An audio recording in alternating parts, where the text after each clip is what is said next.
É hora do balanço da semana com os assuntos que foram destaque na economia e na política. E para essa conversa vou chamar o Gerson Camarote, que já está aqui no estúdio, também Cristiana Lobo, João Borges e Renata Lopretti. Vou começar com você, João. Qual é o seu destaque?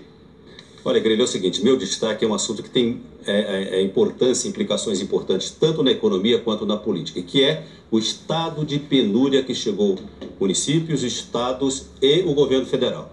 O caso mais visível foi o do Rio Grande do Sul, que atrasou o pagamento do funcionalismo, teve que dar quase que um calote do governo federal, mas outros estados estão atrasando. E esta semana, um embate importante entre o ministro Joaquim Levy e o ministro da Previdência, Carlos Gabas. A história é a seguinte: desde 2006, por decisão do presidente Lula, o governo antecipa uma parte do 13º salário dos aposentados e pensionistas. O ministro Carlos Gabas havia assinado o decreto, que dependia da assinatura também do ministro Joaquim Levy, para encaminhar a presidente Dilma. O que o ministro Joaquim Levy fez? Não assinou e está nesse impasse até agora. Não foi por birra, não foi pinimba, né? Não foi por birra, Cristiana. Você já reparou que em várias entrevistas o ministro Joaquim Levy disse assim: o dinheiro acabou? Ele fala assim, quase que sem abrir a boca, mas foi esse o argumento. Não tem dinheiro para pagar, para fazer essa antecipação. Isso é uma coisa importante, porque é o seguinte, em 2006, quando o ex-presidente, o então presidente Lula, inseriu esse pagamento antecipado da metade do 13º, era exatamente no meio do mensalão. Então essa é a diferença do mensalão para essa crise. No mensalão, a economia estava embicando para cima e estava sobrando dinheiro, permitiu fazer essa bondade aí. Agora a economia vai mal, a bondade desaparece por falta de dinheiro. E esse é um daqueles assuntos, que a gente vai sentir um impacto imediato. Eu diria para vocês que no Data Rua, aqui em São Paulo, eu já senti esse assunto pegando. Então, é uma daquelas coisas do mundo real, como, por exemplo, os problemas com o financiamento estudantil lá do FIES e tal, que isso ajuda a criar um caldo muito ruim e que, curiosamente, esse é o meu acréscimo, João, veio acontecer numa semana em que, do ponto de vista da sustentação política, eu até jogaria essa ideia para a Cristiane e para o Camarote, para ver se eles estão de acordo.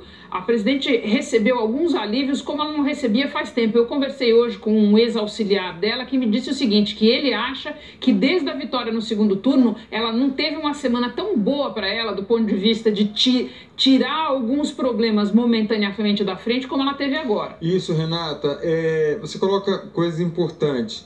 Em relação à questão do não ter pago aí o adiantado do 13º dos aposentados, eu já conversei cedo com auxiliares da presidente Dilma, bem cedo, e eles estavam muito preocupados. Por quê? Porque esse impacto político, eles estavam preocupados com esse impacto político e com essa falta ali, digamos assim, de sensibilidade política nesse momento do Joaquim Levy para o governo, para o Palácio Planalto. Aquilo foi muito negativo.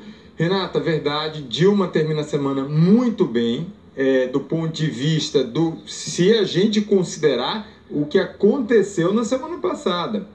Ela estava ali numa situação de quase isolamento. Ela consegue transferir esse isolamento para o Cunha novamente e o Renan Calheiros recupera o protagonismo. Só para Dilma não foi um alívio maior, porque a gente viu aí essa questão do Lula, essas revelações ali da proximidade, dessa intimidade com Odebrecht, que deixou realmente o PT em alerta. Em relação a isso, até acaba de chegar aqui a redação uma nota da Odebrecht que fala o seguinte: em relação ao relatório do monitoramento divulgado pela Polícia Federal, a Odebrecht lamenta que as informações sejam colocadas fora de contexto, traçando conclusões equivocadas que confundem a opinião pública. Essa é a nota da Odebrecht. Só para a gente dar concretude ao que teria melhorado para a presidente, eu acho que a gente tem ali uma sopa de siglas, né? É o TCU, que decidiu dar mais tempo para ela apresentar a defesa dela no caso das pedaladas, e está sinalizando ali uma mudança de vento contra a possibilidade de aprovar essas contas que antes não se mostrava nem um pouco possível, agora já se mostra possível, ou então que elas sejam recomendadas à aprovação, mas responsabilizando outras pessoas abaixo, não a presidente.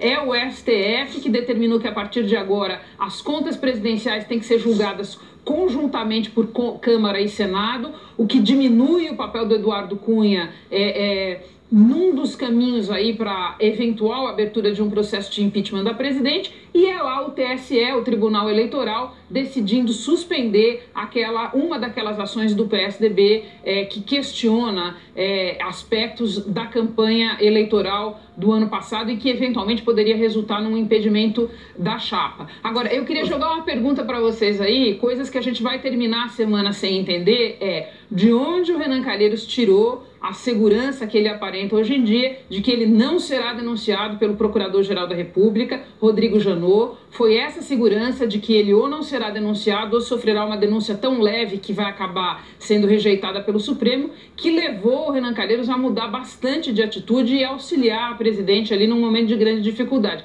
Essa pergunta ninguém respondeu ainda.